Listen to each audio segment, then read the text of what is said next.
5-game series wins. Sort of. I mean, last year they played without Derrick Rose. So, guns up, for Joakim. Let's bring in our guy. This was not an attractive game. Neither was the Nets and Knicks game. Let's see if we get some clarity on what it actually means. Beep, beep, beep, beep, beep, beep, beep, beep, beep. Zach. Beep. Zach Harper joins us from CBSSports.com via Skype. Are there major problems with the Heat? I mean, kind of a no-show in their past 2 games after a long winning streak. What are your thoughts on the Heat as of tonight?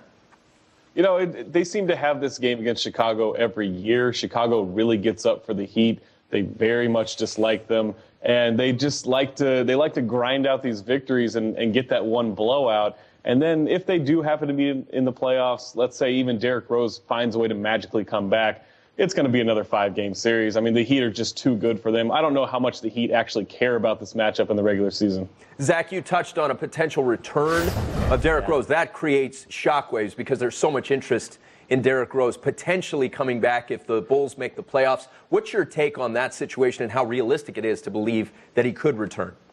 I don't buy it personally. I mean, he was supposed to come back at various points last year. Even once the playoffs started, there were murmurs that, hey, maybe he'll come try to save their season. He has to look out for himself. He has to look out for now the other knee. And what's the benefit? They grind out a 6-game series instead of a 5-game series. It's just a bad matchup for them. All right. What make heads or tails? The Nets, we've heard about how bad they are in third quarters, right? And you go back a couple nights ago and they get blasted 31-15 in the third quarter. Tonight against the Knicks, they lose at home. 34-16, they get outscored in the third quarter. It's easy to say coaching adjustments aren't being made. Is it that simple? Well, those reports that Lawrence Frank's gonna do for them are really gonna pay off at some point. You gotta feel like those TPS reports are just gonna come through, and Jason Kidd's gonna be all over them. I mean, it hurts that they're not at full strength. I don't even know that Kevin Garnett is capable of being at full strength. Andrea Bargnani went around him, and he was the guy that was supposed to come in and fix the defense.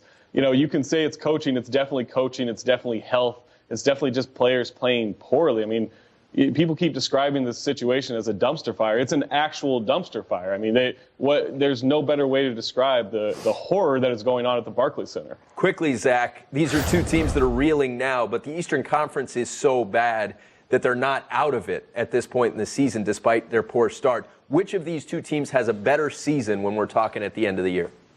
I'll go Knicks just because I think that they're a Tyson Chandler bill of health away from really getting back to what they were last year. Now, I don't know that means they can win 50 games. I think they'll be lucky to, grind out 45, 46 at this point. But really all they need is health. They don't have any real coaching issues. You know what they are.